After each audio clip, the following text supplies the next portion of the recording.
পৰিষ্কাৰ পৰিচ্ছন্নতাই ঈশ্বৰ পৰায়ণতা। ৰাজগড় উন্নয়ন মঞ্চৰ উদ্যোগত ৰাজগড়ত দিনজোৰা চাফাই অভিযান। আগন্তুক স্বাধীনতা দিৱসৰ সৈতে সংগতি ৰাখি ৰাজগড় উন্নয়ন মঞ্চৰ উদ্যোগত আজি দিনজোৰা কাৰ্যসূচীৰে চাফাই কাৰ্যসূচী ৰূপায়ণ কৰা হয়। কেইবাখনো জেচিবি আৰু ডাম্পাৰৰ উপৰি বহুসংখ্যক হাজিৰা শ্ৰমিক আৰু ৰাজগড় উন্নয়ন মঞ্চৰ সকলো বিষয়ববীয়াই পুৱাৰে পৰা হাতে হাতে কোৰ, বেলচা, দা লৈ ৰাজগড় চাফাই অভিযানত নামি পৰে।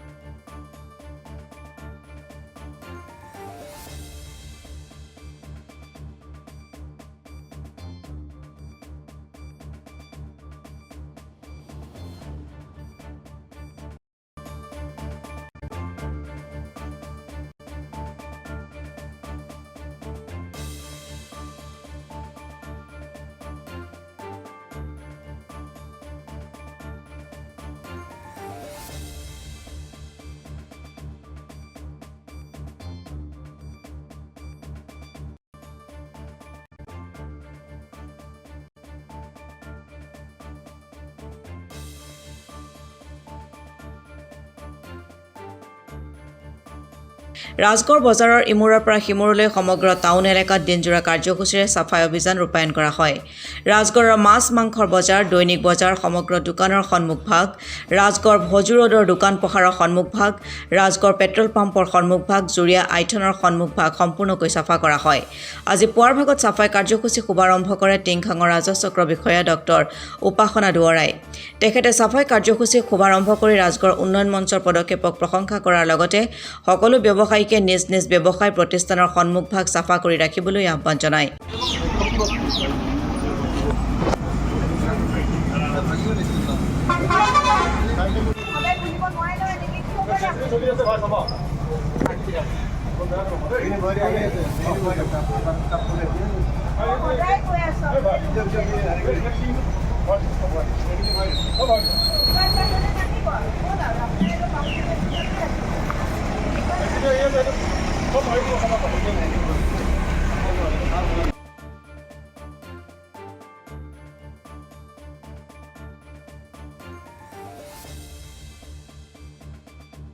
ৰাজগড় উন্নয়ন মঞ্চৰ মুখ্য সম্পাদক কৃষ্ণ গগৈয়ে হাত ধৰা অনুষ্ঠানত টিংখাং আৰক্ষী থানাৰ ভাৰপ্ৰাপ্ত আৰক্ষী বিষয়া অভিজিৎ দলে, ৰাজগড় আৰক্ষী চকীৰ ভাৰপ্ৰাপ্ত আৰক্ষী বিষয়া জয়ন্ত হাজৰিকাসহ আৰক্ষী বিষয়া বিপুল বৰ্মন অতিথি হিচাপে উপস্থিত থাকি আগবঢ়োৱা ভাষণত মঞ্চৰ পদক্ষেপক শলাগ লোৱাৰ লগতে সকলো ব্যৱসায়ীকে স্বচ্ছতা বৰ্তাই ৰাখিবলৈ আহ্বান জনায়।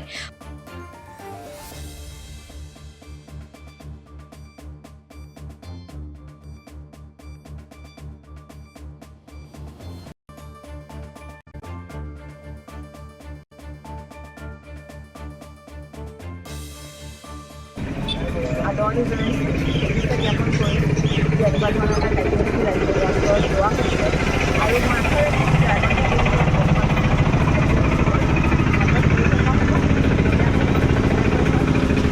যে পৰিৱেশে ৰাজগড়ত আচলতে পৰিৱেশ পৰিষ্কাৰকৈ ৰখাটো খুবেই দৰকাৰী কথা এটা, কাৰণ পৰিৱেশ পৰিষ্কাৰ হৈ থাকিলেহে সোমাইখিনি মানে সমাজখন পৰিষ্কাৰ হৈ থাকে। পৰিৱেশ পৰিচ্ছন্নতাই মনৰ পৰিষ্কাৰটো সহযোগিতা আগবঢ়ায়। পৰিৱেশটো যিমান ধুনীয়া হৈ থাকিব তেনেকৈ আমাৰ মনবিলাকো তেনেকৈ ধুনীয়া হৈ থাকে। গতিকে মই আশা ৰাখিম যাতে সকলোৱে এইটো প্ৰচেষ্টা কণ্টিনিউৱাছলি ৰাখে, আগন্তুক দিনবোৰতো তেনেকৈ পৰিৱেশটো সুন্দৰকৈ ৰাখিবলৈ বিভিন্ন ধৰণৰ প্ৰচেষ্টা হাতত লৈ যায়।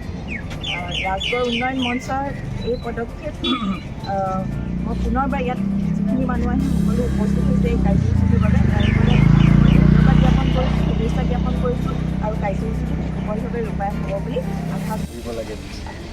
তাৰ আগতে আপোনালোকে উদ্যোগ ল'লে খুব ভাল পাইছোঁ, খুব ধুনীয়া পদক্ষেপ আৰু এনেকুৱা পদক্ষেপ আগলৈও ৰাখিব বুলি আশা ৰাখিছোঁ আৰু আমি সদায় আপোনালোকৰ লগত আছোঁ। আমিও কেতিয়াবা উদ্যোগ ল'ম, নোলোৱা নহয়, আমিও ল'ম, কিন্তু আপোনালোকে আমাৰ আগতে ল'লে সেইকাৰণে আপোনালোকক বহুত বহুত ধন্যবাদ জনাইছোঁ। আগলৈ আমি একেলগে এই ৰাজগড়খন পৰিষ্কাৰকৈ ৰাখিম বুলি আশা ৰাখি মই আপোনালোকলৈ আকৌ এবাৰ শুভেচ্ছা জনাইছোঁ আৰু বেছি দীঘলীয়া নকৰি আমি কামটো আৰম্ভ কৰিম বুলি ভাবোঁ। শুভাৰম্ভণি অনুষ্ঠানত ৰাজগড় উন্নয়ন মঞ্চৰ মুখ্য উপদেষ্টা মনোজ সিঙে ৰাজগড় উন্নয়ন মঞ্চৰ উদ্দেশ্য লক্ষ্যৰ ওপৰত আলোকপাত কৰি সকলো ৰাইজৰে ইতিবাচক সঁহাৰি কামনা কৰে। আমাৰ এইটোৱে পৰিচয়, যেতিয়া ৰাজগড়খন নগৰমুখী হৈছে আৰু বহুত মানে ডেভেলপ হৈছে আৰু ৰাজগড়লৈ বহু দিশৰ পৰা বহু গ্ৰামাঞ্চলৰ পৰা যেতিয়া লোকসকল আহে, আমাৰ এইটোৱে পৰিচয়। ৰাজগড়লৈ আহি তেওঁলোকে কি বাৰ্তা লৈ যাব?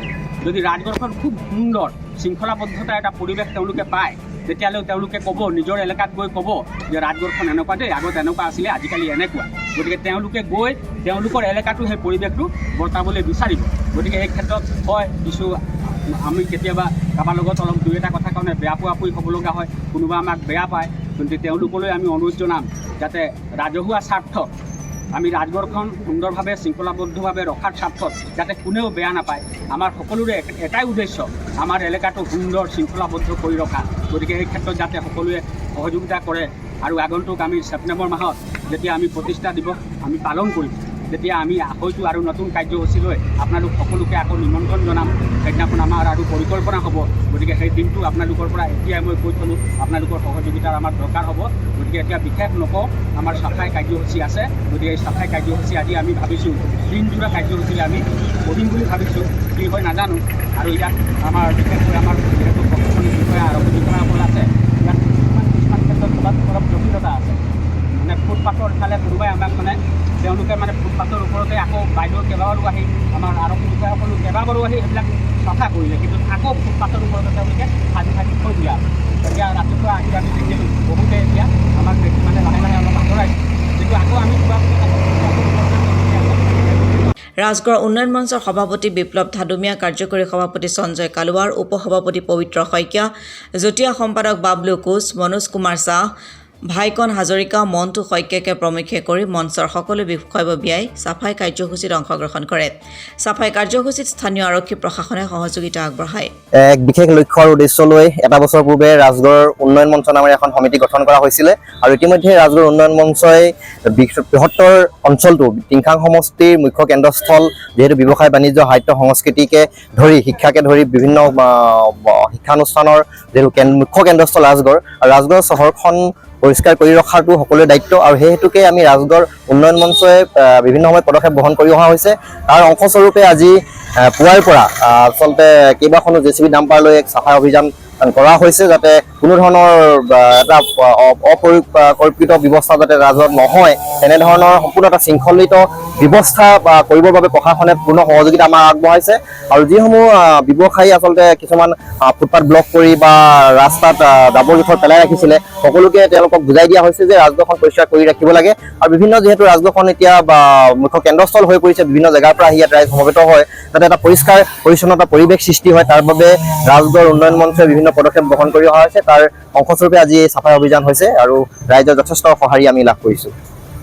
এইখিনিতে আমি আৰু এটা কথা ক'ব বিচাৰোঁ যে আচলতে যিহেতু ৰাজগড়খন এটা ব্যৱসায়িক কেন্দ্ৰস্থল, প্ৰতিগৰাকী ব্যৱসায়ীয়ে আচলতে তেওঁলোকৰ ব্যৱসায় প্ৰতিষ্ঠানৰ সন্মুখৰ ভাগ যাতে চাফা কৰি ৰাখে, তাৰ বাবেও আমি ৰাজগড় উন্নয়ন মঞ্চৰ তৰফৰ পৰা তেওঁলোকলৈ আহ্বান জনাইছোঁ, যাতে প্ৰতিখন দোকানৰ সন্মুখ বা চাফা কৰি ৰখাটো প্ৰতিজন ব্যৱসায়ীৰ দায়িত্ব।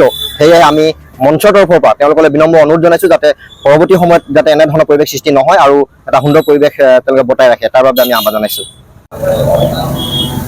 আজি আমাৰ ৰাজগড় টাউনত আজি চাফাই অভিযান চলোৱা হৈছে আগন্তুক 15 আগষ্ট স্বাধীনতা দিৱসৰ সংগতি ৰাখি।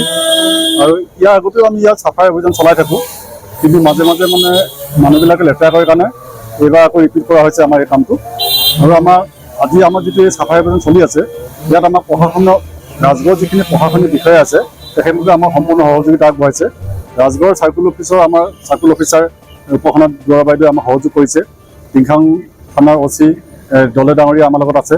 ৰাজগড় থানাৰ IC হাজৰিকা ডাঙৰীয়া আমাক সহযোগ কৰিছে। তো কথা হ'ল কি, আজি আমাৰ ৰাজগড় চাফাই অভিযানটো 15 আগষ্টৰ সংগতি ৰাখি, স্বাধীনতা দিৱসৰ সংগতি ৰাখি আমি অভিযানটো চলাইছোঁ।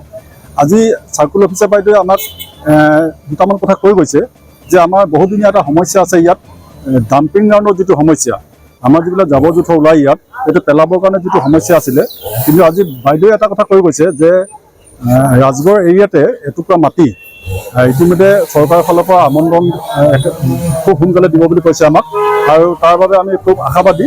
আৰু পৰৱৰ্তী পৰ্যায়ত আমি বাইদেউ কৈছোঁ যে আমাৰ ৰাজগড় উন্নয়ন মঞ্চই যিকোনো প্ৰকাৰে আমি যেনেকুৱা ধৰণৰ সহায় কৰিবলগীয়া হয় সেইবিলাক সহায় আমি তেখেতক আগবঢ়াম বুলি কৈছোঁ। বাইদেউ আমাক সেইটো কথা খুব জোৰেৰে কৈ গৈছে যে আমি যিকোনো প্ৰকাৰে ৰাজগড়খন পৰিষ্কাৰ পৰিচ্ছন্ন কৰিম। আৰু আজি আমাৰ স্বতঃস্ফূৰ্তভাৱে ৰাজগড় অঞ্চলৰ বিভিন্ন ঠাইৰ পৰা ৰাজগড় অঞ্চলৰ বিভিন্ন ব্যক্তিসকল আমাৰ এই অভিযানটোত আমাক সহযোগ আগবঢ়াইছে। আৰু আজি আমি প্ৰায় JCB প্ৰায় 5খনমান, ডাম্পাৰ 6-7খন ডাম্পাৰ দি আমি চাফাই অভিযান কৰিছোঁ। আৰু এই অভিযান কালটোত আমাৰ ৰাজগড় উন্নয়ন মঞ্চৰ গোটেইবিলাক বিষয়ববী আমাৰ লগত আজি সংযোজিত হৈ আছে আৰু প্ৰায় 40জনমান মানুহে আমি আজি অভিযানটোত কাম কৰি আছে আমাৰ লগত। মঞ্চই আমাৰ এটা বছৰ কাৰ্যকালত আমি কেইবাটাও উন্নয়নমূলক কাম কাজ আমি কৰি আছোঁ ৰাজগড় অঞ্চলত। অলপ দিনৰ আগত আমি ৰাজগড় অঞ্চলত পাৰ্কিঙৰ ব্যৱস্থা কৰিছিলোঁ, যাৰ কাৰণে ৰাজগড় টাউনখন এতিয়া সম্পূৰ্ণৰূপে চিজিল লাগি গৈ আছে। মটৰচাইকেল থকাবিলাকত মটৰচাইকেল গাড়ীত যিবিলাক পাৰ্কিং প্লেচ আছে সেইবিলাক গাড়ীৰ ব্যৱস্থাটো হৈ আছে। এতিয়া ৰাজগড়খন মোটামুটি এটা চিজিল লাগিছে বুলি আমি ধৰিব পাৰোঁ। আগতকৈ ৰাজগড়ৰ পৰিৱেশটো আজিৰ দিনটোত খুবেই ভাল বুলি আমি আশাবাদী। ধন্যবাদ।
Bureau report, Assam today.